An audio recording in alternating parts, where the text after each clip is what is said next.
Hello and welcome to HT Auto. So TVS Motor Company is betting big on the 125cc segment as it has recently launched the new Raider 125. It already has the NTORQ 125 and now comes the new Jupiter 125. As you already know that Jupiter is a very well established brand in the segment and the company has decided to stick around with the same theme.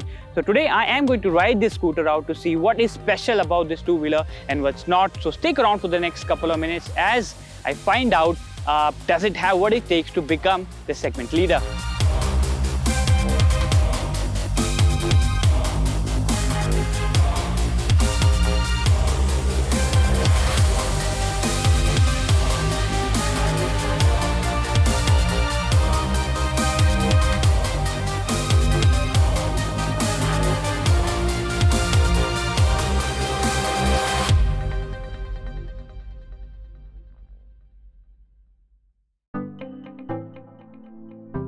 As you can see that the Jupiter 125 comes out as a brand new offering, at least in terms of exterior looks. It gets a very flashy looking orange paint theme along with two other color options. Apart from that, it gets chrome detailing here and there. First of all, you get chrome on the front headlamp. There's chrome on the rear view mirrors as well. There's chrome on the front apron as well. The front headlamp, as you can see, is full LED. The indicators though are not LED, those are halogen lights. There are LED DRLs on the front as well. As you can see, down below the front apron is full metal, just like its entire body. Now let's talk about its side and rear section. Come to the side and you will find that it gets an analog speedometer with a small digital display placed on its right side. Above it you get chrome detailing. On the left side you'll get the external fuel filling lid, which was previously found on the rear section. Now it comes more conveniently placed on the left side.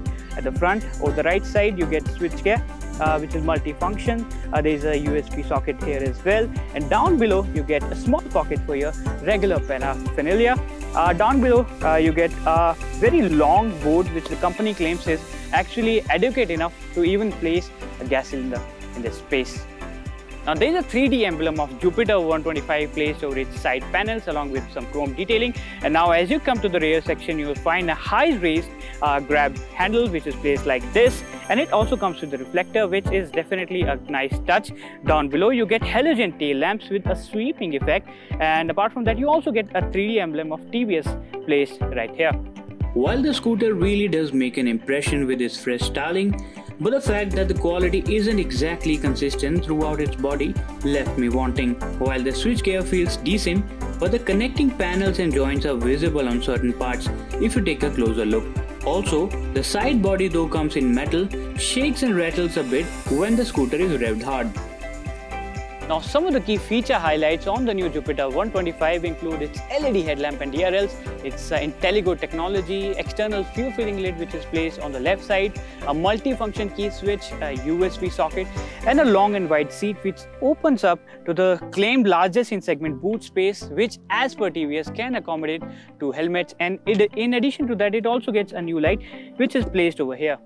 Now the TVS Jupiter 125 comes with a 124.8cc single-cylinder air-cooled engine which delivers 8.3 PS of maximum power and 10.5 Nm of peak torque, and comes mated to a CVT automatic transmission. Now this is a brand new engine that doesn't share any of its components with other engines, and it gets 2-valve technology unlike the NTORQ 125 which gets 3-valve technology, and this as per TVS has been added specifically for its target audience, which prefers jerk-free, smooth and linear power and torque delivery throughout the rev range to commute on a daily basis with family members on board.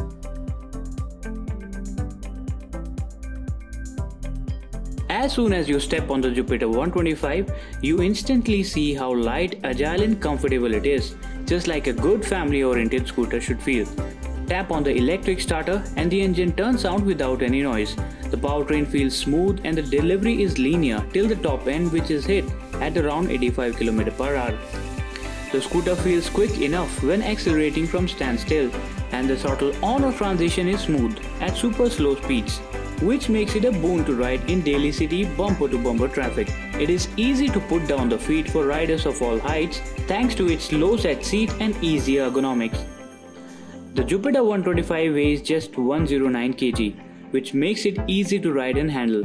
Also, the stiffer suspension setup keeps the scooter from bouncing off on undulations, keeping the ride pretty stable. So we've experienced the new Jupiter 125 all day in TVS's own test track here in Hosur, and it has come out to be a very smooth, refined and easy to handle scooter which you would love to ride every day even with your family members on board. And it comes with some very nice features, and the best one for me is the humongous space that it offers under seat, which makes it a very practical scooter to own. But the only small niggle that I found was the use of this instrument console, which as per me feels quite dated on this thing, and it could have used a fully digital instrument panel.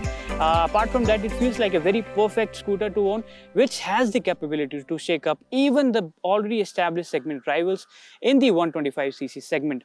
That's all in the show today. It's goodbye for now, and as always, ride safe.